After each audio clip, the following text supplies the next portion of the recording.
ଯାତ୍ରା ପୁସ୍ତକ 17 ପର୍ବ।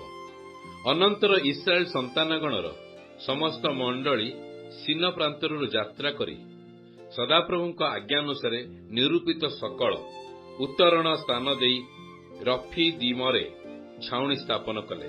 ମାତ୍ର ସେ ସ୍ଥାନରେ ଲୋକମାନଙ୍କର ପାନ କରିବାକୁ ଜଳ ନଥିଲା।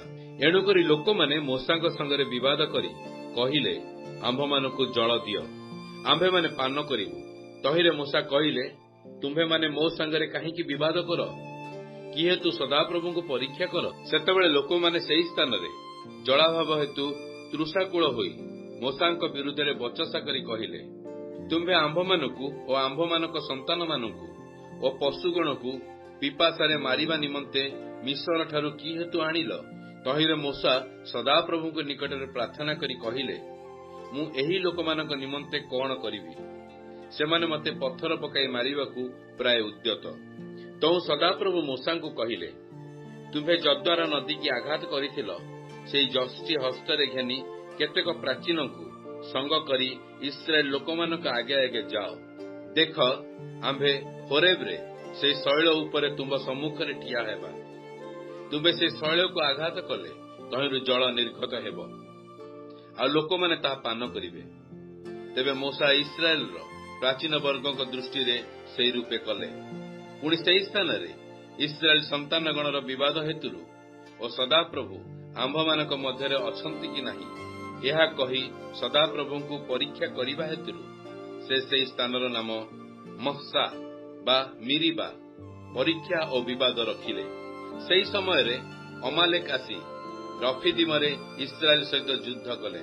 ତହିଁରେ ମୋଶା ଜିଓସୁଆଙ୍କୁ କହିଲେ, ତୁମ୍ଭେ ଆମ୍ଭମାନଙ୍କ ନିମନ୍ତେ ଲୋକ ମନୋନୀତ କରି ଅମାଲେକ ସହିତ ଯୁଦ୍ଧ କରିବାକୁ ଯାଅ। କାଲି ମୁଁ ଆପଣା ହସ୍ତରେ ପରମେଶ୍ୱରଙ୍କ ଯଷ୍ଟି ଘେନି ପର୍ବତ ଶୃଙ୍ଗରେ ଛିଡ଼ା ହେବି। ତ ମୋଶାଙ୍କ ଆଜ୍ଞା ଅନୁସାରେ ଜିଓସୁଆ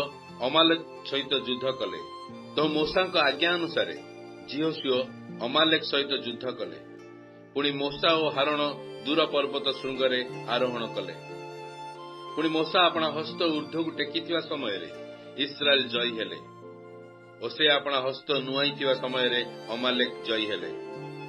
ମାତ୍ର ମୋଶାଙ୍କର ହସ୍ତ ଭାରି ହେଲା, ଏହେତୁ ସେମାନେ ଖଣ୍ଡିଏ ପ୍ରସ୍ତର ଆଣି ତାହା ତଳେ ରଖନ୍ତେ ମୋଶା ତହିଁ ଉପରେ ବସିଲେ। ପୁଣି ହାରଣ ଓ ହୁର ଜଣେ ଏପାଖେ ଆଉ ଜଣେ ସେପାଖେ ତାଙ୍କ ହାତ ଟେକି ଧରିଲେ। ତହିଁରେ ସୂର୍ଯ୍ୟାସ୍ତ ପର୍ଯ୍ୟନ୍ତ ତାଙ୍କର ହସ୍ତ ସ୍ଥିର ରହିଲା।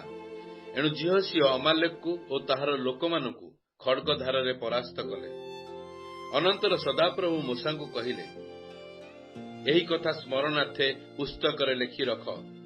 ପୁଣି ଜିହୋଶୁଆର କର୍ଣ୍ଣଗୋଚରରେ ତାହା ପାଠ କର, ଯଥା ଆମେ ଆକାଶ ତଳରୁ ଅମାଲେକର ସ୍ମରଣ ଲୋପ କରିବା।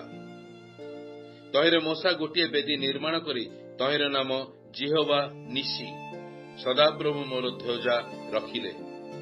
ପୁଣି ସେ ସଦାପ୍ରଭୁଙ୍କ ଧ୍ୱଜାରେ ହସ୍ତ ଦେଇ କହିଲେ, ପୁରୁଷାନୁକ୍ରମେ ଅମାଲେକ ସହିତ ସଦାପ୍ରଭୁଙ୍କର ଯୁଦ୍ଧ ହେବ।